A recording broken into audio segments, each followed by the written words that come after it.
మంచిర్యాల నిప్పుల కొలిమి. నమస్కారం, news 9 TV తెలుగుకి స్వాగతం.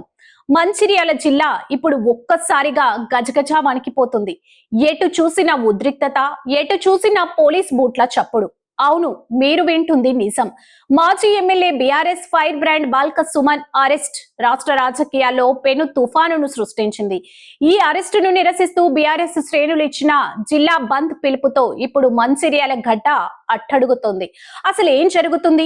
Shocking updates. మంచిర్యాల, చెన్నూరు, బెల్లంపల్లి ఈ 3 నియోజకవర్గాల్లో జనజీవనం పూర్తిగా అస్తవ్యస్తమైంది. షాపులు మూతపడ్డాయి, బస్సులు డిపోలకే పరిమితమయ్యాయి. వేల సంఖ్యలో పోలీసులు రోడ్లపైకి వచ్చారు. ఎక్కడికక్కడ బీఆర్ఎస్ నాయకులను ముందస్తుగా అదుపులోకి తీసుకుంటున్నారు. ఇది అరెస్టులా లేక రాజకీయ కక్ష సాధింప అన్న చర్చ ఇప్పుడు హాట్ టాపిక్.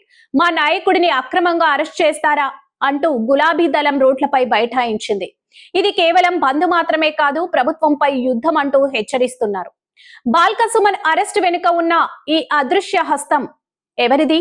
ఇది కేవలం చట్టపరమైన చర్యేనా లేక చెన్నూరు గడ్డపై పట్టు కోల్పోతామనే భయంతో చేస్తున్న కుట్రనా? మా ప్రతినిధి అందిస్తున్న సమాచారం ప్రకారం మంచిర్యాల జిల్లా కేంద్రంలో పరిస్థితిని నిప్పుల కొలిమిని తలపిస్తుంది.